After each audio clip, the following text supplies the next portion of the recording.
Nagpapabayad ka, ano? Opo, pero may free CR po nga ngayon po. Walang bayad.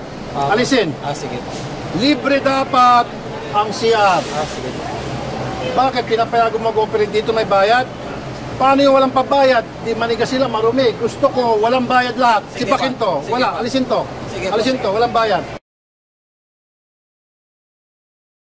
Wala ka bang dala maintenance book? Wala po. Ha? Wala po. Dapat meron. Yung maintenance book, yun yung malalaman kung ito ay properly maintained.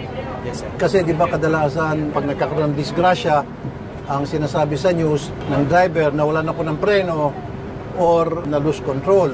Yes, sir. So ibig sabihin, hindi properly maintained yung bus. So hindi to lalampas ng 61 passenger. Hindi ka kakarga na nakatayo. Ay, sorry sir. Sure. Di ba pag nakatayo, bawal yun, pwede silang ulihin. Opo, sir. Sitting. Po. Lalo na po provincial po ito. Pag provincial. May expiration to. Expired na ito. Wala na. Bulok na to eh. Dapat ito, may nakalagay kung kailan ni-refill. Hindi na mabasa oh. So tagal na to. Expired na to. Hindi na to makapatay na sunog. Expiration date, February 24, 2015. Expired na ito. Wala na. Sir, Yes, sir.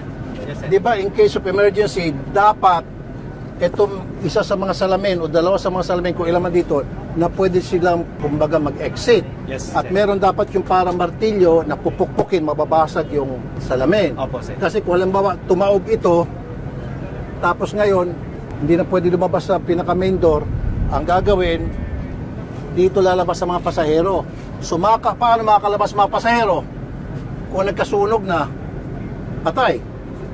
Meron. Bakit hawak-hawak mo? Dapat yan, nakalagay dito yan. At nilalagay mo emergency exit. Oh, nasaan? Ayan. Natanggal kasi ng mga minsan Natanggal. Dapat hindi natatanggal yan. Sir, may pako nakita nung kasama natin mekaniko. May pako. Wala man na nag-inspect sa kanila. Kasi sabi ng mekaniko na kasama natin, delikado yung pwedeng sumabog yung gulong. Kapag sumabog ang gulong, pwedeng umikot at mag-disgrasya, tumaob. Yes, sir. I-hold up po namin lahat. I-check po namin ngayon. Hindi pwede to. Okay? Bawal to. Bakit ka naglalagay ng ganito? Kuha ng gunting. Hindi pwede to. Unsafe to. Pag nagka-brake, di magbabanggaan. So, sinasama nyo yan sa capacity ng passenger. Naku po. Dito, nakita ko po natagtad ng violation itong terminal na ito. Walang pagpapahalaga sa kanilang mga pasahero. Basta sige ng sige lang. Ito po, recommenda ko, highly recommended na magpa-test. Pwede na sama.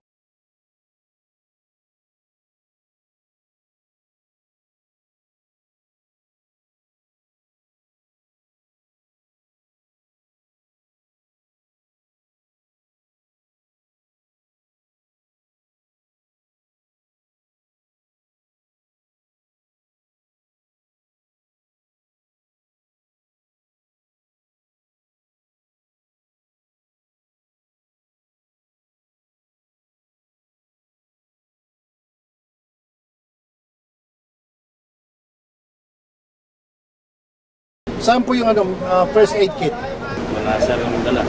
Ay dapat meron. Kapag may nasugatan dito, may betadine, may band-aid, may gasa, tapos meron yung tinatawag na para sa betamol, para sa hilo, para sa suka, libre dapat pinamimigay. Kasi kung tumatakbo ang bus, hindi mo pwede huminto para maghanap lang kayo ng gamot.